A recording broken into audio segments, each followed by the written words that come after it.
Pintu teater 1 telah dibuka.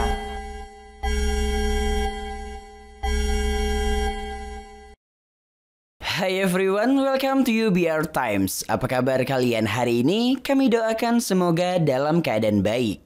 Kali ini kita akan membahas seluruh alur cerita lengkap film Under the Hawthorne 3 versi UBR Times.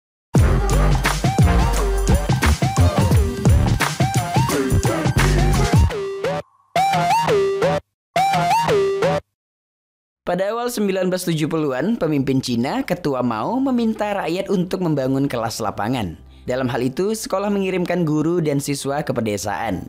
Jing Kui merupakan salah satu siswa yang mengikuti kelas lapangan tersebut. Awal tiba di terminal, mereka disambut oleh kepala desa Siping yang bernama Tuan Zhang. Di tengah-tengah perjalanan, mereka berhenti di sebuah pohon yang disebut dengan pohon Hawthorne. Dalam sejarahnya, pohon ini banyak menyerap darah-darah para pahlawan yang mati di sana. Karena itu, bunga pohon Hawthorne yang satu ini berwarna merah, padahal pada umumnya bunga pohon Hawthorne berwarna putih. Dalam misi kelas lapangan, para siswa menginap di rumah-rumah penduduk. Jing sendiri tinggal di rumah Tuan Zhang sekamar dengan putrinya Feng. Saat hendak makan malam, istri Tuan Zhang menyuruh putri bungsunya untuk membawa Jing memanggil paman ketiga yang sedang berada di camp. Nah, yang mereka panggil paman ketiga ini adalah seseorang yang berasal dari unit geologi yang bertugas di desa tersebut. Ia bernama Sun Jiangxing. Keluarga Tuan Zhang telah menganggap Sun seperti keluarganya sendiri, karena itu Sun selalu makan bersama mereka. Sejak awal bertemu, Jing seperti memiliki ketertarikan kepada Sun. Di hari-hari berikutnya, Jing terlihat selalu memperhatikan Sun dari jendela kamarnya. Dan Sun juga sering mampir ke kamar Jing untuk sekedar melihat tulisan penelitian Jing tentang pohon Hawthorne dan mengganti bola lampu kamar agar Jing lebih mudah untuk menulis. Setelah obrolan itu, beberapa hari Sun tidak terlihat. Hingga suatu hari putri bungsu berteriak paman ketiga. Jing segera mengintip ke jendela dan ternyata itu benar Sun. Sun memberikan sebuah pulpen kepada Jing karena ia melihat pulpen yang digunakan Jing sudah bocor. Jing memberitahu bahwa beberapa hari lagi ia akan balik ke kota. Ternyata Jing balik ke kota karena ia harus tampil di sebuah pentas seni bersama siswa-siswa yang lain. Pada malam harinya, Jing bersama kedua adiknya membantu pekerjaan sang ibu untuk membuat amplop surat. Ibu Jing ini sangat posesif kepada anaknya. Ia selalu menasihati Jing untuk giat belajar agar masa depannya tidak suram seperti ayah dan ibunya. Saat Jing kembali ke desa tempat kelas lapangan, ternyata Sun telah menunggunya di terminal bus dan membawakan jaket untuk Jing kenakan. Di jalan, Sun bercerita bahwa ibunya adalah seorang kapitalis dan mati bunuh diri loncat dari gedung.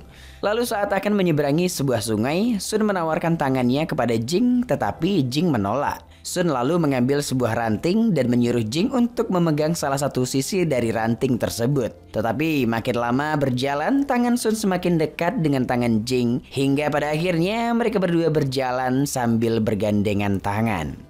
Sebelum pendidikan selesai, Jing mendengar kabar kalau Sun sudah bertunangan. Hal itu membuat Jing murung. Sun lalu datang menghampirinya untuk memberikan sebuah gula oleh-oleh karena Jing akan segera kembali ke kota. Tetapi Jing mengatakan bahwa ia akan membayar gula dan pulpen yang pernah diberikan Sun. Ia juga mengatakan kepada Sun agar tidak menemuinya lagi. Jing pun kembali ke kota setelah kelas lapangannya di desa Siping selesai. Di kota, Jing meminta bantuan pihak sekolah untuk mencarikannya sebuah pekerjaan. Tetapi pihak sekolah menolak karena Jing masih terlalu kecil dan ditambah lagi Jing adalah seorang perempuan. Namun Jing tetap bersikeras dan mengatakan bahwa ia bisa melakukan pekerjaan apapun. Mendengar itu, pihak sekolah memberikan Jing pekerjaan yang keras seperti lelaki, yaitu menggali dan mengumpulkan batu di pinggir sungai. Saat sedang istirahat, Feng anak Tuan Zhang datang menghampiri Jing. Sebelum pulang, Feng memberikan sejumlah uang titipan Sun kepada Jing. Tentu saja Jing menolak dan menyinggung masalah tunangan Sun. Mendengar itu, Feng langsung meluruskan kesalahpahaman tersebut. Mendengar penjelasan Feng membuat Jing sedikit lega, tetapi ia tetap menolak untuk menerima uang dari Sun. Jing terlambat mengikuti kelas olahraga. Ia pun dimarahi oleh gurunya. Karena keluarga Jing merupakan keluarga kurang mampu, ia pun tidak sanggup membeli seragam olahraga sehingga ia menggunakan baju biasa untuk mengikuti kelas olahraga.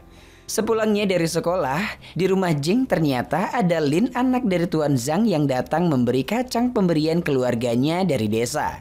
Lalu Jing membuntuti Lin hingga sampai ke tempat penyeberangan. Ternyata Sun sudah menunggu di sana. Lalu ketika mereka sudah naik perahu, Jing berteriak mengatakan bahwa di karung itu ada sejumlah uang.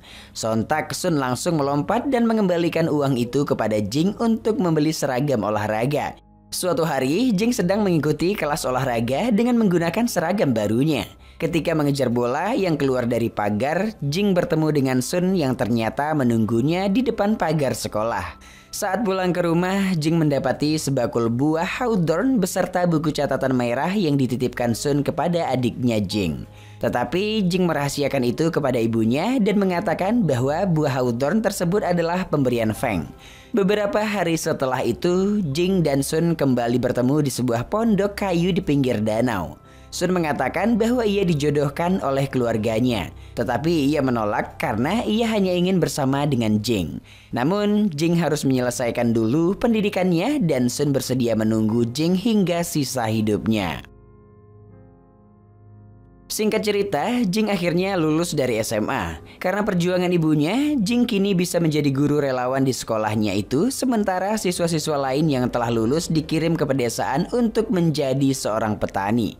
Demi membalas budi kepada sekolah, Jing menawarkan diri untuk turut membantu pembangunan lapangan basket. Jing merupakan satu-satunya pekerja wanita di sana. Saat di perjalanan mengangkut pasir, Jing bertemu dengan Sun yang kemudian membantunya mendorong gerobak pasir. Setelah itu, Jing berdalih kepada pekerja lain untuk mengangkut pasir sekali lagi, padahal sebenarnya ia ingin bertemu lagi dengan Sun. Mereka pergi ke sungai yang tidak jauh dari sekolah. Sun memberikan Jing sebuah baju renang. Awalnya, Jing sangat canggung menggunakan baju renang tersebut. Tetapi lama-kelamaan ia mulai terbiasa dan mereka bermain air bersama. Hingga pada akhirnya, Sun tidak sengaja tertidur di pundak Jing dengan ditutupi oleh gerobak pasir yang dibawa Jing. Sun terbangun ketika hari sudah sore. Lalu Jing memberikan Sun sebuah gantungan kunci yang dia buat sendiri.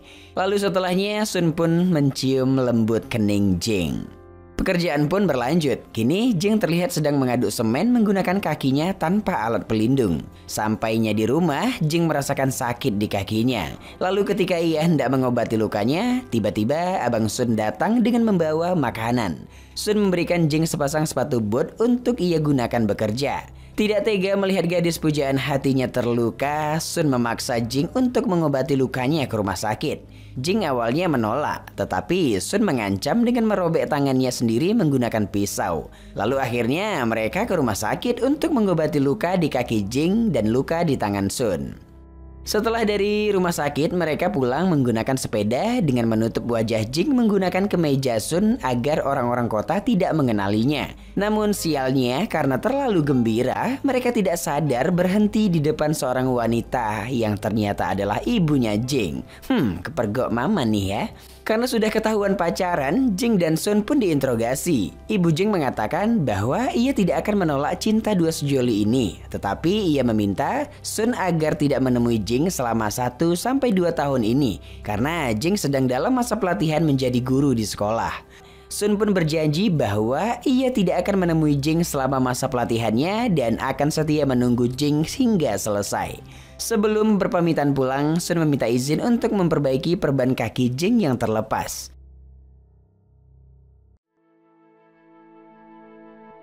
Setelah kepulangan Sun, Jing langsung diinterogasi oleh ibunya. Sang ibu bertanya apakah mereka pernah berpelukan, berciuman, atau melakukan hal-hal yang tak senonoh lainnya. Jing mengatakan bahwa Sun tidak pernah melakukan hal tersebut.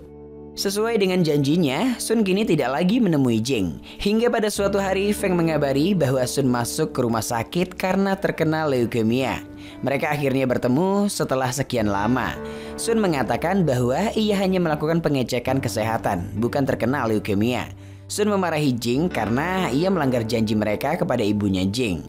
Tetapi Jing mengatakan bahwa ia telah berbohong kepada sang ibu jika selama 3 hari ini ia dikirim ke sekolah ke peternakan.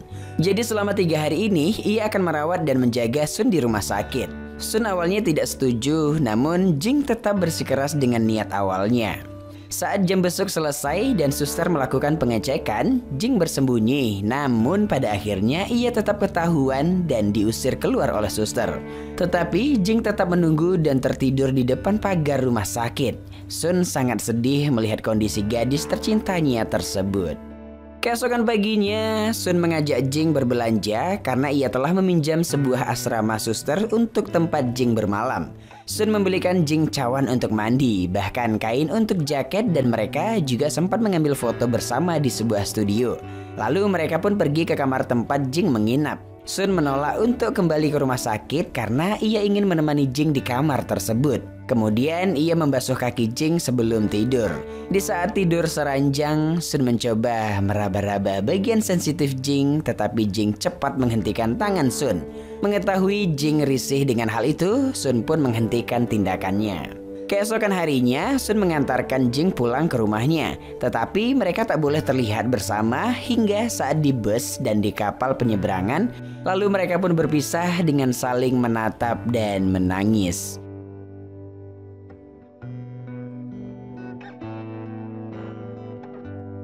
Ketika di rumah, teman Jing yang dulu dikirim ke pedesaan untuk menjadi petani datang menemuinya dengan menangis.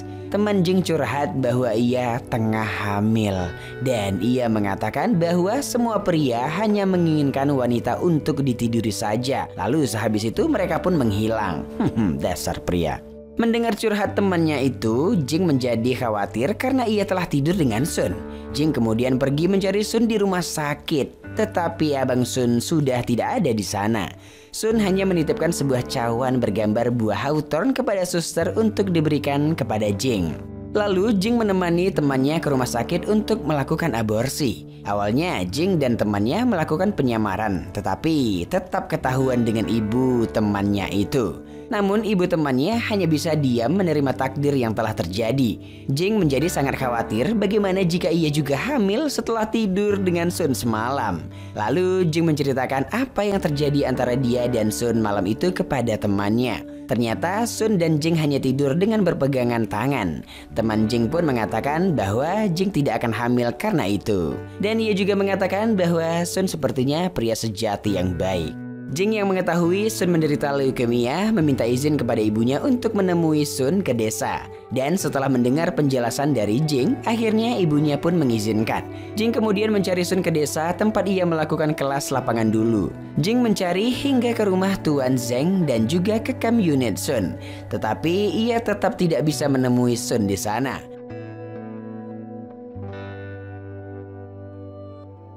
Lalu suatu hari ketika Jing sedang mengajar, ia dijemput oleh beberapa mobil tentara yang ternyata mereka adalah utusan dari keluarga Sun yang akan menjemput Jing untuk bertemu dengan Sun. Setelah sampai di rumah sakit, alangkah terkejutnya Jing melihat Sun dalam keadaan sekarat karena penyakit leukemianya. Jing tak kuasa menahan air matanya. Ia terus menangis dan memanggil Sun hingga Sun terlihat meneteskan air matanya dan kemudian Sun meninggal dunia. Sun berpesan kepada ayahnya agar abunya dikubur di bawah pohon hawthorn. Beberapa hari kemudian Jing berangkat ke luar negeri untuk melanjutkan pendidikannya. Kemudian desa Siping dan pohon hawthorn tenggelam menjadi sebuah bendungan. Namun begitu, Jing tetap berkunjung ke sana setiap tahunnya. Jing percaya bahwa bunga pohon hawthorn akan tetap mekar meski di dalam air. Yap, dengan begitu film pun selesai. Sebuah film dengan judul Under the Hawthorn Tree merupakan sebuah film Tiongkok yang diadaptasi dari novel populer tahun 2007 dengan judul Hawthorn Tree Forever oleh Aimee yang didasarkan pada kisah nyata yang berlatar belakang revolusi kebudayaan. Film ini disutradarai oleh Zhang Yimou dengan dibintangi oleh Zhao Dongyu dan Shawn Dao. Bercerita tentang sebuah pohon bersejarah dan kisah cinta yang terhalang oleh revolusi politik saat itu yang mengharuskan dua insan saling bersembunyi untuk dapat mengutarakan kasih sayangnya. Film ini dirilis pada 16 September 2010 lalu dengan durasi 1 jam 54 menit. Dengan membawa cerita yang unik, film ini cukup bagus untuk dijadikan list tontonan kamu di waktu weekend bersama keluarga. Dan masuk pada penilaian, Biro Perfilman UBR Media memberikan rating film Under Hawthorne 3 7,3. Like dan share ke teman-teman tersayangmu agar mereka juga ikutan nonton film keren ini.